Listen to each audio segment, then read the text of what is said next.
Hello, ladies and gentlemen, and welcome back to the Legacy Tour Huntsville, brought to you by MTG Training Grounds. We are in round 6, the final round before the cut to top 8, and we are featuring Andrew Mays on Sultai Delver against Jordan O'Hara on Death and Taxes. I am Zachary Cuck, your host, and I am joined today by Lane Fox, my co-host. Hello. This is a classic matchup. Yep. This is the Delver deck meant to disrupt all of the combo decks and the control decks versus the control deck meant to fight Delver decks. Yep. So it should be interesting. Yeah, I feel like Jordan should have a noticeable advantage against Delver against Andrew unless he gets out of the gates really quick. And winning the die roll is part of that. Yeah. But he started off with a Mother Runes, which is good, which is got immediately dazed. Dispatched. Oh, it's dazed. Okay. Yeah. I mean, with Sultai Delver, if Death and Taxes has a Mother Runes, that's pretty much the end of all of your removal. Oh yeah. So yeah, I mean, but it wasn't maybe he baited it out. Maybe he actually had the Aether Vial on hand. Yeah, or I mean, you just with Death and Taxes, I don't think you play around counterspells too often. Yeah. Like you just don't next level them. Well, you just play into what you have, and I mean, in that case, it's possible he could have played around it because obviously Andrew wasn't doing anything else with his turn. That's true. But I think in this case, like just letting the Mother Runes be the sacrificial lamb in order to get your bigger, better spells online later is probably fine. Looks like Jordan's in the tank. All right. I was gonna go ahead and take care of the.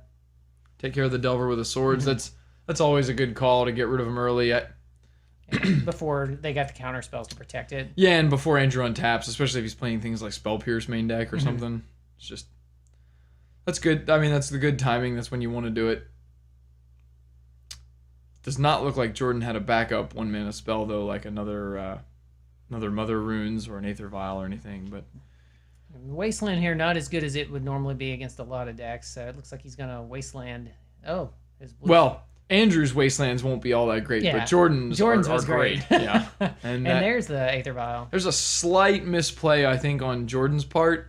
I think it's better to cast your Aether Vial and then Wasteland them in case the card in Andrew's hand was Spell Pierce.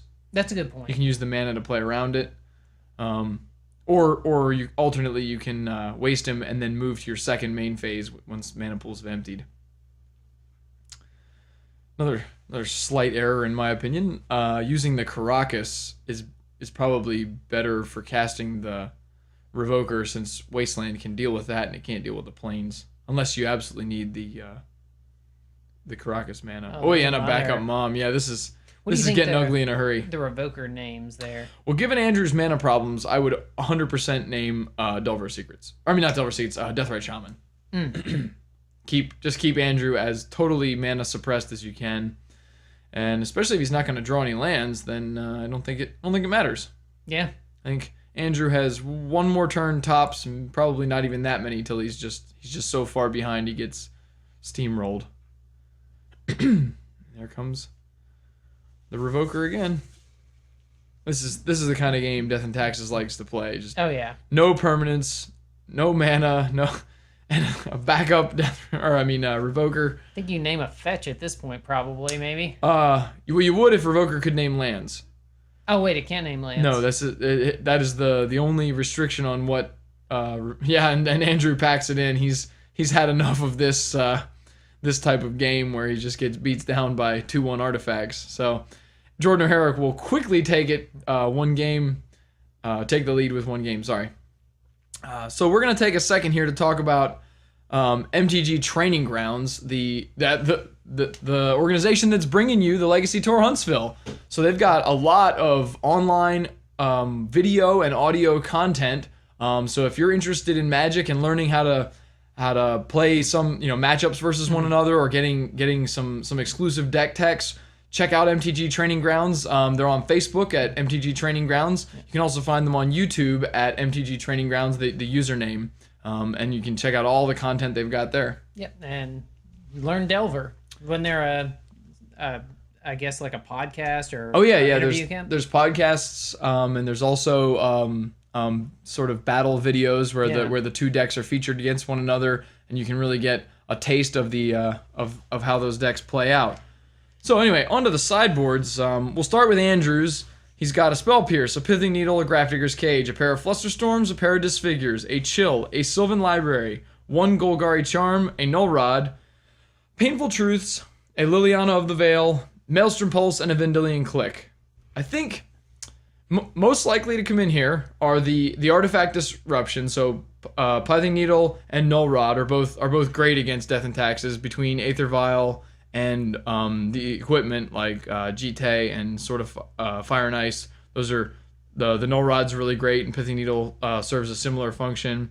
Golgari Charm has always been good against Death and Taxes. So many of their creatures have only 1 toughness, and they won't survive it. It becomes like a pseudo wrath effect. Probably Maelstrom Pulse is decent. It's another answer to some of those problematic equipment like Batterskull and Umezawa's Jite. And the pair of Disfigures, I think, is really solid against, it's just more answers to Mother of Runes before she can get online. And I think Andrew is most likely to remove a lot of his permission in this matchup. So cards like Daze and Force of Will that are really a little weaker against the all creatures really redundant deck. So from Jordan's side, what do you think, Lane? It looks like he's got a Cataclysm, 2 Council's Judgment, 2 Disenchants, 3 Aethersworn Canoness, a Mangara. Am I saying that right? Yeah, pair of Mangaras. Yeah. Pithing Needle, Ratchet Bomb, and a Rest in Peace. And you know what? I'm not actually quite sure. What looks good here? If he expects much hate out of Andrew's deck, he's going to want some number of either Disenchants or Council's Judgments. Some of these answer cards to the things that disrupt his game plan. I think Rest in Peace is really good against the Deathrite Shaman Tarmogoyf deck. That's a good point. You really cut him off of all of his threats outside of Delver's Secrets, and Delver is the easiest of the threats to deal with otherwise. Yeah. So knowing that, I'd probably say like 2 Rest in Peace, maybe 2 Disenchants. Yeah, or like I said, the Council Judgments are also good just because they're a little more universal answers. Mm-hmm. Otherwise, I think a lot of these things are for different matchups, like Cataclysm and Mangara is much better against Miracles. I guess you could make an argument for Pithing Needle because you can anticipate things like Liliana of the Veil, and it's still good against Deathrite Shaman. But otherwise, this is already a solid matchup for Death and Taxes, so they're unlikely to need to board in a lot of cards. Death and Taxes is pre-boarded or built to try and prey on the mana, both mana base, color greedy, and mana light decks of Legacy, like Sultai Delver. Yeah, well, yeah, Delver does the same thing. It tries to wasteland you out of the game. Yeah, and Death and Taxes gets around that by being monocolored. Like they're very unsusceptible or not susceptible. I'm not sure what the word is to Wasteland. As you can see, leading off on a basic plains. And I guess it's a Deathrite Shaman that's altered. Yeah, Andrew May's his set of Deathrite Shamans are Justice League superhero themed. So that's probably the Flash, if I had to guess. Green Lantern. Oh, maybe it's he has a Green Lantern one. Oh wait, it is the Flash. That makes more sense with the lightning bolt. Yeah, I know he's got a Superman and a Batman as well. Maybe we'll see those at some point. Right now, it is an attacking 1/2. Oh, speaking of Batman, there's Batman and a Delver. Yeah, not Batman, but Delver of Secrets. But there is Batman, Deathrite Shaman also. So we have 2 of the Justice League members in attendance. Let's see, and Stoneforge? Yep, that's what. Oi, Stoneforge Mystic is good here, assuming the card Jordan was able to get can actually hit the table. Like I think, like they're never able to do hardly. Yeah, I mean you can make a good argument for getting a Batterskull here because if that Stoneforge doesn't die next turn, and it seems very unlikely to, given that he has an active Mother of Runes, Batterskull can just run away with the game. And that is exactly what he goes for. Yeah. So things are looking pretty good here for Jordan. Yeah, I'd like to be in his position. Although maybe with Delver not flipping, boy, that's problematic as well. Yeah. I'm interested to see when Innistrad comes out what kind of flip cards we'll see. So, the Shadows Over? Yeah, the new Innistrad. So. Alright, so Andrew has a green source now. Unfortunately, he does not have or he doesn't have a way to get rid of the pair of creatures on Jordan's side of the table. So he Painful Truths. Opts for the Painful Truth. Now, this is a very good card against Death and Taxes, because Death and Taxes has very few ways of its own to gain card advantage. It typically tries to sort of get card advantage by locking its opponent out of casting spells. And the life total loss, or the life loss from Painful Truths, is mostly irrelevant, because Death and Taxes doesn't kill you quickly. It's sort of a slow bleed, and that gives you a lot of time to use your life total as a resource. Let's see if Jordan hits his next land drop. Well, regardless, he can make the Batterskull stick. Look, at this point, the only reason he might consider not main phasing it is if Andrew has something like a Maelstrom Pulse. Although it appears that is not the case, and he is willing to just jam it on in there. Now, this line alternately plays around a card like Vendilion Click. Yes, to make sure that he doesn't just lose it. So you're sort of weighing the odds, which one is more likely to happen. And now he knows that he has to play against a Daze. Look to me like a pair of Dazes and a Force of Will. Andrew's hand is not ideal. Yeah, and I would have liked to have seen some of those cards boarded out, probably. So he comes in for the 3. Yeah, that's almost a gimme, because he's almost certainly not blocking with the Delver Secrets against the Batterskull, so you might as well try and maintain some semblance of an offense. Well, something Andrew can do is he can try to deal with either, the token, and, what is it? Oh, is that him? Oh, well, that's really good, especially after the Painful Truths. So right, you can continue to just out mana or out card them. Although in this case, the Hymn to Torak is only really good or useful if he can also deal with the Batterskull. So we see a Wasteland and a Horizon Canopy. A little surprised not to see either of those played over the basic planes. It seems like either one of those would probably be preferable to the third planes for sure. Maybe he was thinking Wasteland?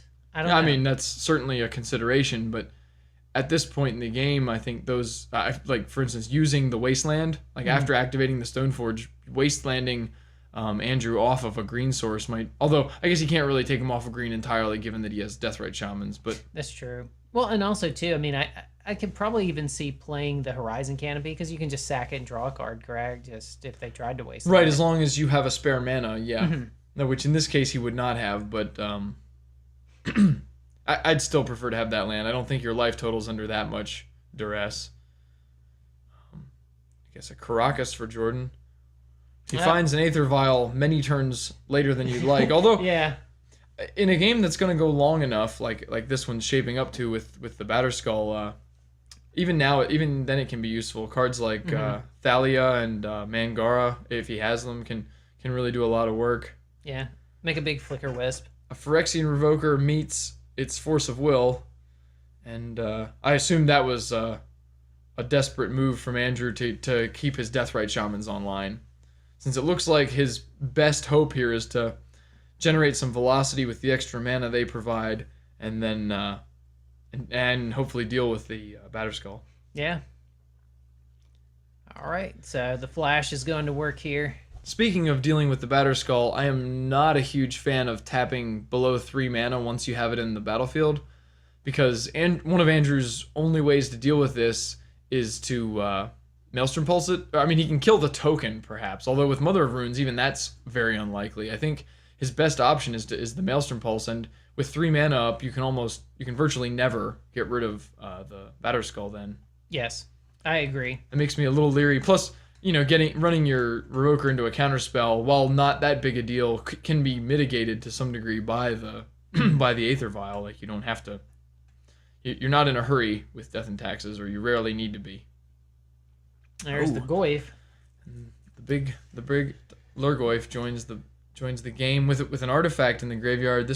We'll see if Jordan actually brought in the... I think this is a 5/6. Well, there's a Rishadan Port. Well, the good news is I don't know. You don't want to be sitting there, like, blocking or anything like that, and then trying to keep it alive with the Mother Runes, because then your creature dies to removal. So... Although at this point, I don't know what other option he has. He's certainly not shouldn't be too interested in swinging into a Tarmogoyf, especially not like I said. I believe this one's a 5/6, so it's. Well, maybe like he can, block with the token, and then if he needs to, he can kind of bounce it back to his hand and play back out with the Stoneforge. I don't know. I mean, he has some options. Right, how big is the Goyf right now? 5/6. I believe we've got artifact, creature, land, instant, sorcery. Yeah, so he maybe swings into it. I assume just for the life gain. Although I feel like, well, yeah, if you're going to do it, it's probably better to attack than to just block, since then he just never attacks with the Tarmogoyf, and the Delver Secrets gets to continue. Yeah, to pummel on him for 3 damage in the air. I assume this means then that he has intents of either blocking with Stoneforge Mystic or Mother of Runes, and using Mother of Runes' ability to protect. Well, plus other than that, I mean, Andrew's going to start picking away at him at his life total with those Deathrite Shamans. So. Well, he can't pick too hard because there aren't that many instants and sorceries in the graveyard. Oh. I think there's only a Force of Will and a Hymn to Torak right now, and if he takes either of those, then the Tarmogoyf gets too small. That's a good point. It's like the Tarmogoyf is coming in with the Insectile Aberration.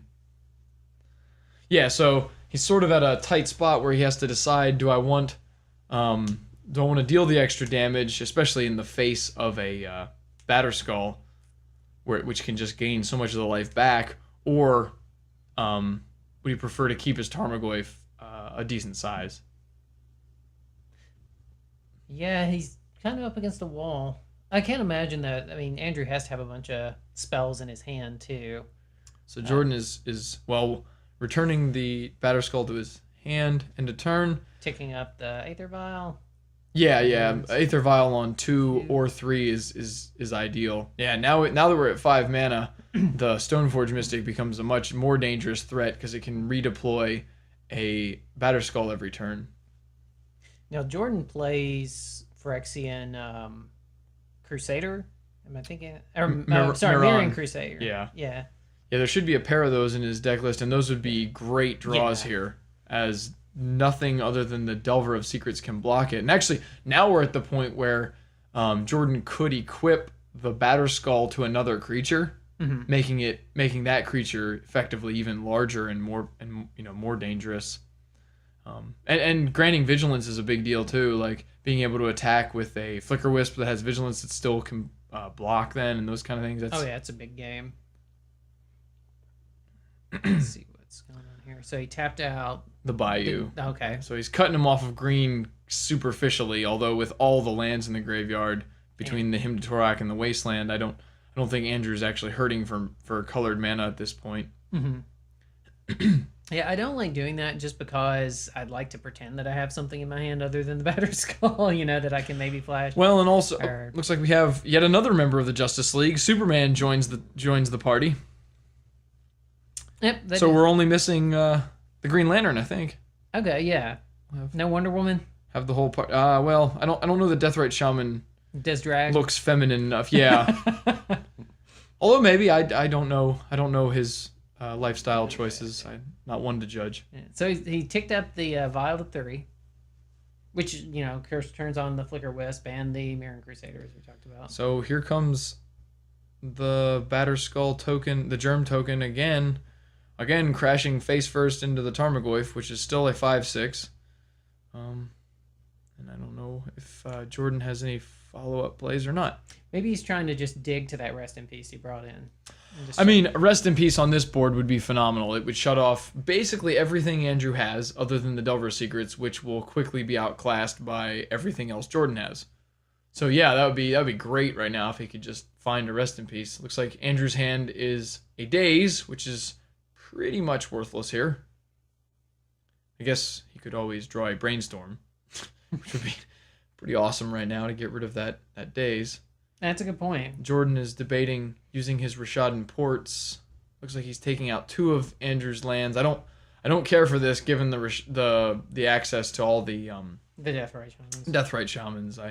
I would rather have the availability of my Batterskull to be able to bounce. Although it looks like the card Jordan has been holding is a Flicker Wisp, and he is trading it with the Deathrite or with the Delver's Secrets. But I don't like this. Oh wait, he did bring back the Batter Skull. Yeah, I would rather have the Flicker Wisp around. I think you had Mother of Runes. Andrew has clearly shown that he doesn't really have any intent of trying to kill your creatures. I think you get a little risky there to try and give the Flicker Wisp protection from blue. Then you would have a flyer that you could attach the Batter Skull to, which a 7/5 flyer gets to ignore Tarmogoyf pretty well. Yeah. And given that it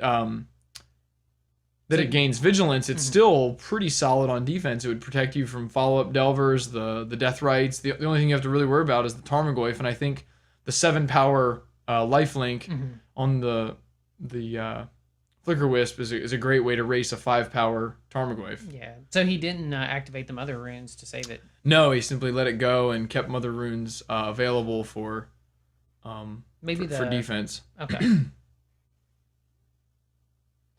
So again, the Germ token dies an ugly death at the hands of a Tarmogoyf, but Jordan has kept his life total good and high. Yeah. And Andrew's going to fall to 11 as he fetches after the Delver Secrets did not reveal a card that would cause it to flip. So Andrew has decided he doesn't want to draw that, and he's using the fetch land to change the top card of his library before his draw step. That's like an interaction that comes up occasionally, especially when your Delvers are uncooperative. That the card you see on top might be like, in this case, it could be like another land, which Andrew clearly doesn't want to draw, or excuse me, maybe another Delver Secrets or something that you're looking for something with a little more impact on this board. Let's see what he's losing here. Hymn to Torak targets Jordan. Jordan chooses to activate his Aether Vial as somewhat of a bluff. He did not have. He had a Thalia, but Aether Vial can only put in creatures that have an equivalent mana cost to the number of counters on it, not equal or less than. Surprised not to see the Thalia come down last turn. I think he was planning to do this trick, which is what we were talking about earlier, where you can bounce the Batter Skull and put it back into play on the same end step. So now that it's ready to go again, although it still has no prospects of actually doing much because...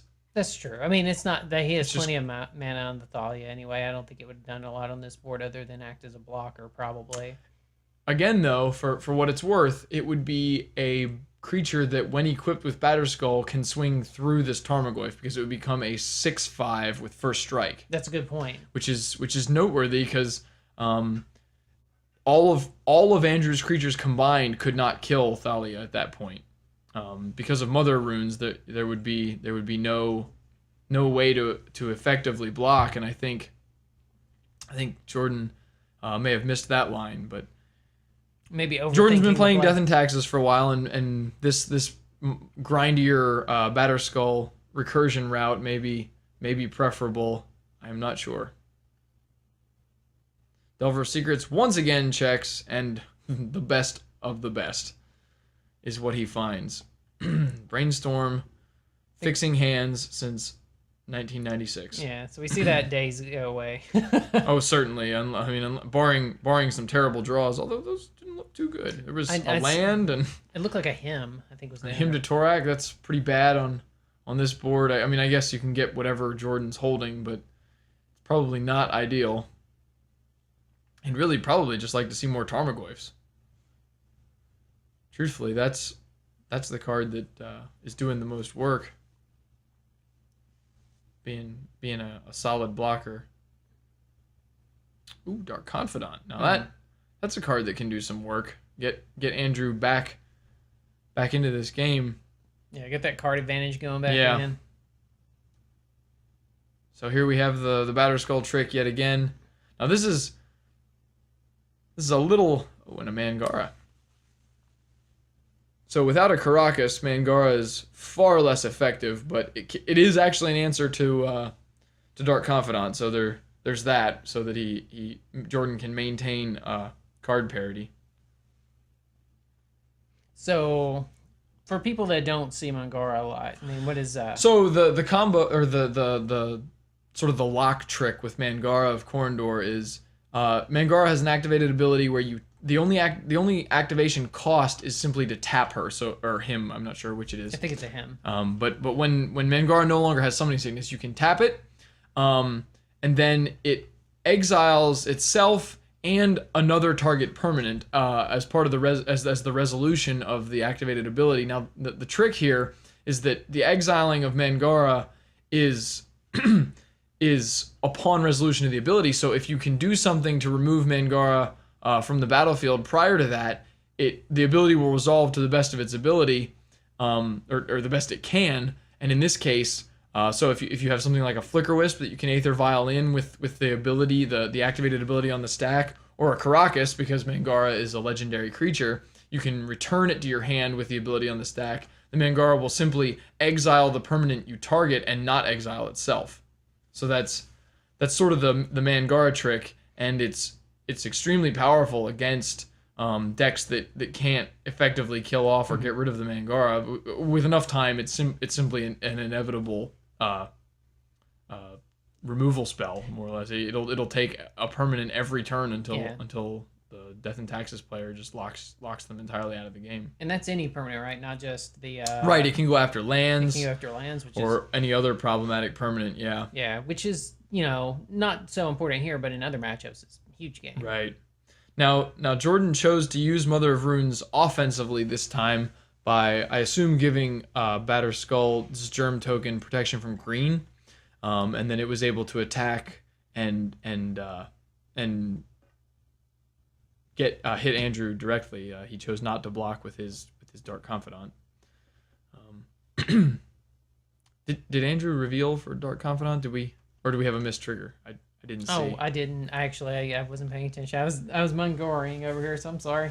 So maybe Jordan had the soul read and knew that Andrew would simply miss the trigger, so he wouldn't have to use his Mangara, and he can wait a turn longer to try and find a backup Caracas or something. Yeah, there's a lot of things going on, so. Yes, Death and Taxes can generate some very complicated board states with a lot of activated abilities between Aether Vial, Mangara, Mother Runes. Yeah, pretty much every creature you have is either an activated ability or a disruption piece. So there's a lot to keep track of. That combined with all the Rishadan ports and so on can make for some. There's a lot of pre-planning you have to do with this deck. Not that Sultai Delver is remiss. It has Deathrite Shamans and Brainstorms and Fetch Lands. There's a lot going on there too, but Death and Taxes is definitely a very convoluted deck. Let's see what Andrew follows up with here. Personally, I think I would like to see Mangara take care of that Tarmogoyf. That would be. Oh. And there's the Green Lantern. There's the Green Lantern. Now we have the entire Justice League. Or at least as many of the Justice League as can be represented by Deathrite Shamans. But there they are, the whole gang. Looks like Jordan's draw was a Cavern of Souls, which is not super useful here. It could be further down the line, although I think it would be infinitely more useful as a Caracas. Looks like the Mother of Runes is once again going offensive with Batterskull, giving it protection from green, I assume. Or in this case, actually, protection from black would leave Andrew with no blockers. I'm a little surprised by Jordan's decision to go offensive with Mother of Runes, whereas previously he was playing so defensively with it. It's like a wasteland, so even if Jordan is able to find a Caracas, Andrew already has another answer. Yeah, I'm almost surprised to see Jordan just not go ahead and play out the Cavern of Souls. Yeah, I mean at this point, hey, maybe you can get it past something that you can't flash in, maybe like a 2 casting cost creature against counter spells. Mm-hmm. I don't really think that you're. Although he has an Aether Vial that's about to hit 2 as well, so there's not a whole lot of pressure for him to do it. Yeah, like I said, the Cavern of Souls isn't really the matchup where you need it. I think Cavern of Souls is most effective against decks like Miracles, where they have the counterbalance. Yeah. But just having more mana is nice to work with your right. your Stoneforge and your bounce that you're doing right now. So I guess you could make an argument for pretending like you might have a Swords to Plowshares. That's true. An empty hand is an obvious hand, whereas concealing or keeping one card back is, a little more makes the opponent think, especially when you have Aether Vials set to 1 and 3 like he did there, where maybe you're not incentivized to play out all your lands so that you can maintain a whole lot of questionable or surprise elements or secrets. Mother of Runes is once again putting the Germ token on the warpath. I still think that missed opportunity many turns ago to either put Batterskull on the Flicker Wisp or on the Thalia that Jordan chose not to play would have panned out much better for him in this game. I don't think Andrew could have maintained his board near this long if that was the case. But we'll see. Maybe Jordan has an ulterior plan. He's looking for perhaps a Rest in Peace or some more removal, some Swords to Plowshares or something like that. Those Rest in Peace have to show up at some point, right? Yeah, I just feel like the longer you drag this out, the more time you're giving Andrew to find something like a Golgari Charm, which would be devastating against this board. It would kill virtually. Oh yeah, Golgari Charm would be huge. Yeah. Especially after the Delver flip. Right. Yeah, so now Andrew's clock is faster than Jordan's, assuming he doesn't die at just his 3 life here. Now he can leave a card. Well, okay. I was gonna say he could control the Dark Confidant's reveals for the next turn with a Ponder, but apparently there was nothing on top worth having, so he's gonna shuffle up and we'll see if he finds something better. Yeah, I kind of feel like that Mangara should have taken care of the Tarmogoyf a long time ago too. That even makes your attacks a little bit more. Well, it makes it to where you don't have to proactively use your Mother of Runes. You can simply attack in, and if Andrew wants to trade Deathrite Shamans, that's fine. Mm-hmm. I guess you can argue he would like to get more value by finding a Karakas first, but I think I agree with you. At some point, if your draws aren't cooperating, you really need to just end the game and not drag it out so long. Now it looks like Mangara is going on defense duty, although it looks like it's going to activate prior to damage to deal with one of the insectile aberrations. So it blocked the Tarmogoyf and then removed an insectile aberration before damage. Yeah, I think I like taking out the Goyf more, just because you can play your, I don't know, I guess for future attacks. But I mean, again, maybe that was like several turns ago. It just seemed, and then, well, maybe not now. The thing is that Tarmogoyf was drawn this turn, so there's been a great many turns where a Tarmogoyf, where lack of a Tarmogoyf would have allowed Jordan to attack for a lot more damage. There's Thalia though, so she that equip can happen as you were talking about.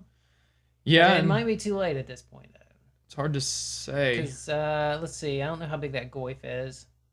There's a lot of instants and sorceries now that Andrew can use as fodder for the Deathrite Shamans. So actually, Jordan's getting a kind of a dangerous life total between the Insectile Aberration and the crackback from a Tarmogoyf, right? Or a pair of Tarmogoyfs, I mean. Yeah. I don't know. I think this game has just about turned around. Short of some solid draws from Jordan, I don't know that he's going to be able to get out of this. It looks like Andrew has actually managed to stabilize and reclaim the initiative. Let's see. I'm trying to figure out what's going on here. It looks like Jordan's in the tank. Yeah, this is probably a do I want to attack type debate. His board or his hand size or his hand is, I think, just the Swords to Plowshares and that Cavernous Souls from earlier. Now, Andrew, I'm interested to see if Andrew's going to try to gain some life on his turn to take care of the fact that he may lose to that Dark Confidant as well. Yeah, and I think I'm trying to think what's in his deck though that would cost 3. I mean, it'd have to be like if he brought in the Liliana the Veil. Yeah, Lily. We saw a Painful Truth earlier, although we know he doesn't have a second, so that wouldn't be a problem. It'd have to be Vendilion Click, which he hasn't seen yet. And Vendilion Click could do it too. Yeah. No, I think there's some dangerous reveals here. Yeah, I mean, this far in the game, we've not seen Vendilion Click. And if Lily's still in there, we haven't seen her either. So. Oh, I think he almost certainly brought... Liliana's one of the stronger cards against Death and Taxes. I would be certain he brought that in. So it is looked like he's going to gain the life total. Well, that's a sorcery, Painful Truth being exiled. So that's damage. So no, he's not gaining... it looks like the only creature that's in graveyards is the artifact creature, Phyrexian Revoker. Yeah, but he can do it now. Well, he could have done it end step too. This looks to me like he's not planning to. He's just going to roll the dice here. Let's see. This is a risky proposition for the Sultai Delver, but I suppose you could argue it's worth it, given that you shrink your Tarmogoyfs by 2 power each. That's a good point. And then they're not really good at attacking through the opposing board. And a third Tarmogoyf leaves Andrew all the way down to just 1 life. Although a third Tarmogoyf is really strong here, because Jordan will soon be out of blockers. Well, maybe Jordan also... I don't know. At this point, you can, like... If Jordan has, like, a Flicker Wisp in his hand, too, like, coming in with that Delver, I don't know. That seems a little risky as well. Well, right now, if Jordan doesn't die... He actually has an attack with a pro-black creature that would finish Andrew off, as long as it dealt 3 or more damage. But I feel like he's going to have to block here, because the Tarmogoyfs alone represent 10 damage. And then he's got some Deathrite damage. Right. There's at least 1 instant and sorcery in the graveyard still. So Thalia is blocking... Tarmogoyf? And again, no defensive Mother Runes. So he's blocking the Goyf, I guess? Yeah, it's kind of strange. So I guess he's just taking the 3, I guess, in the air. So we'll see if the Germ token dies. I can't tell if that was a block or not. And let's see. Looks like it was. He did block with the Germ token. So it's really strange not to see the Mother of Runes activated there. Like when I realize you want to hold it to play defensively sometimes, but you're so far behind on the board now. I don't think you can afford to play like that any longer. You really just have to use what you've got and hope that they don't have it, type thing. Oh, so no Flicker Wisp. Well, maybe Jordan's thinking like Andrew might kill himself off the Dark Confidant, but he has to know he can gain some life. Right. There's a Thalia in the graveyard now that Andrew can exile with Deathrite Shaman. I'm not. Yeah, and you almost don't want to attack with the Batterskull at this point, because you want to force him to have to use those shamans. Right. Yeah. I don't see. I don't see any good options for Jordan. He's really sort of, but by being so unwilling to equip the Batterskull to other creatures or to use Mom defensively more often, I feel like he's really backed himself into a corner pretty badly here. Yeah, I even think playing the lands here at this point is good. I mean, just to kind of give you some equip mana and more things to work with. I mean, I know he has or didn't he have the Cavern, or did the Cavern? Yeah, Cavern's in hand. Has been since 3 or 4 turns ago. So it looks like we have a slight procedural error here. Jordan activated his Aether Vial and put the creature into play without giving Andrew a chance to respond.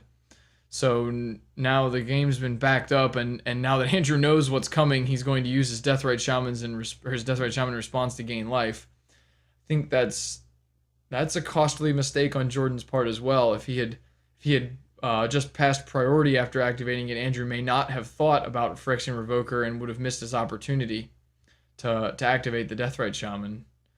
Now he's pretty safely put himself out of Dark Confidant range.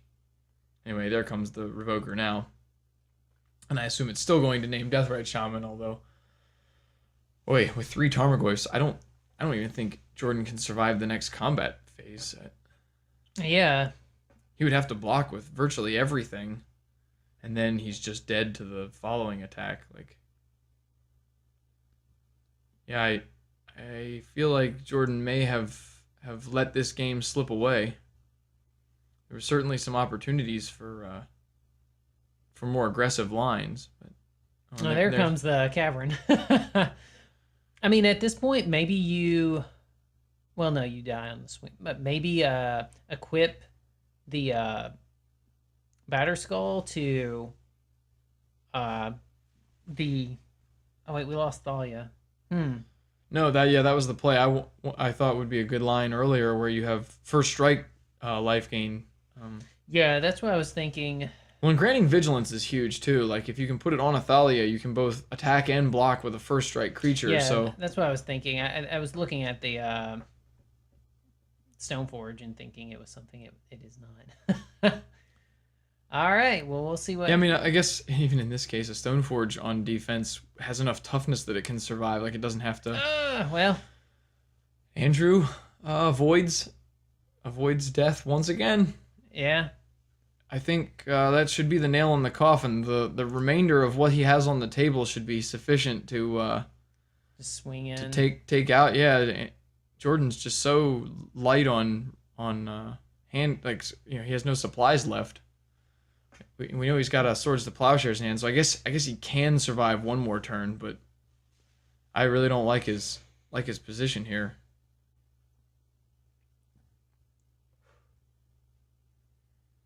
He's hanging back on one Goyf then, it looks like. Well, maybe he's thinking the swords. If Jordan has anything here that can somehow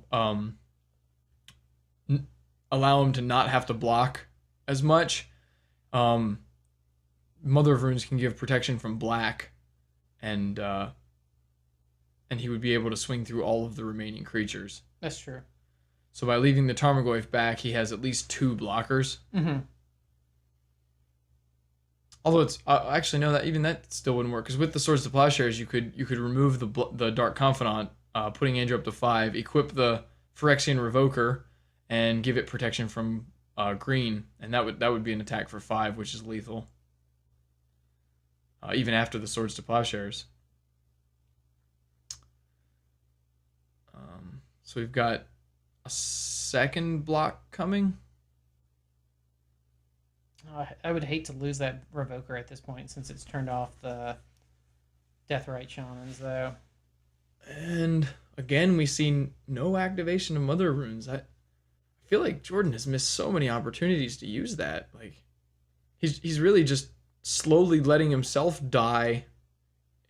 I don't know if he's banking on Deathrite or on Dark Confidant finishing the game or what, but it doesn't seem like a winning line, if you ask me. Let's see.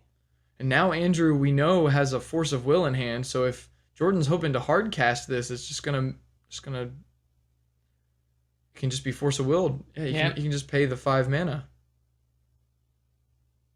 Once the Stoneforge Mystic is gone. But maybe this will be... so he lost 1 life. So maybe he'll flip hard casting, Andrew loses no life. Oh, yeah, that's true. Yeah, I forgot. That's the alternate cost. So again, we're back on the 3-drop creature or bust, right? Yep. Which is quite a lot to ask for. Yeah, I think it's a 2-drop, or I mean a 2 of. There's probably 2 3-mana spells remaining, which even this late in the game, I don't like those odds. Yeah, and that Mother's been around since the beginning of the game, too. Yeah, pretty early. She's going to ride this all the way out. Oh, my goodness. And that's so bad. Yeah, that's the card that we mentioned many turns ago would seal the game up. Yeah. Oh, goodness. Yeah, Andrew has really navigated his options very well this game, but I feel like Jordan really let this one go. I think he could have probably secured this game a long time ago. And here... He could have...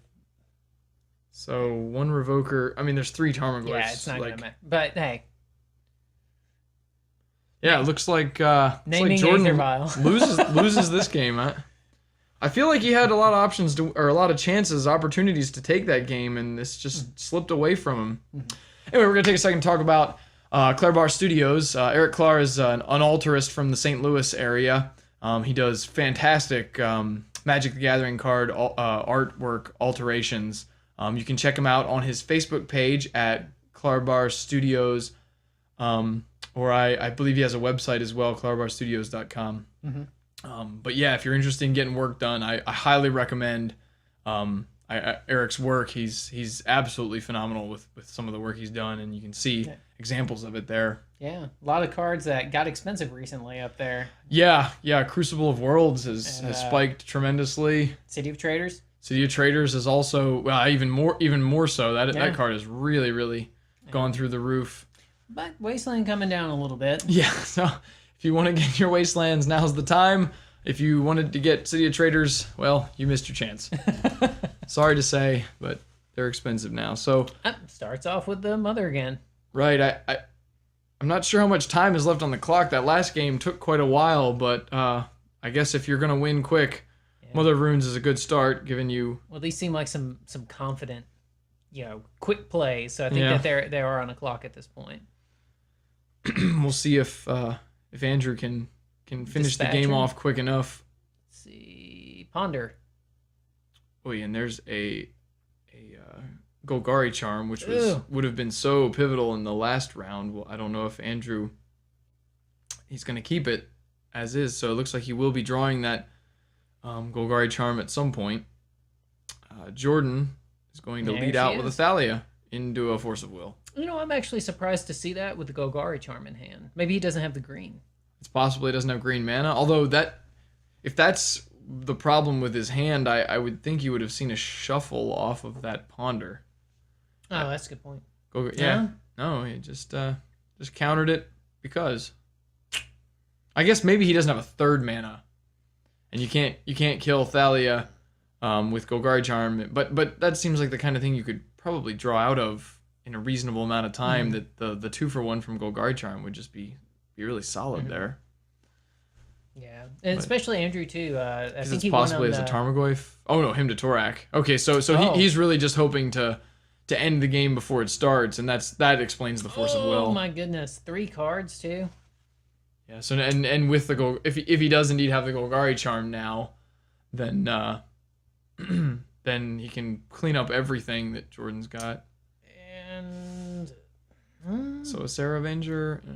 I hate losing the Avenger at this point. Oh my goodness. Well, Wasteland's good. That's a good way to keep Andrew if he doesn't have additional lands. I think in this case I would have preferred to have gone for the green source just to take Tarmogoyf off the table, as that's the worst creature, or the least, the one you want to see the least. So get there. Although looks like he called it right. The second Bayou does not produce the blue mana that he needs. Oh. And an Aether Vial joining the party many turns later than you'd like. Well, Jordan certainly has the disruptive hand. If only he had some creatures to go with it. Oh, there it is. A Golgari Charm in response leaves both players with virtually nothing. But Andrew does have cards in hand. He has a green source and at least the mana to cast Tarmogoyf should he draw one. And Rashad Port. Hey. Which I assume we'll see destroyed end step. Maybe not. So Andrew is going to be without green this turn. Well, I think I saw a second Wasteland. It's strange he didn't go for it at the end step. Yeah, maybe that was just a playing fast sort of misplay.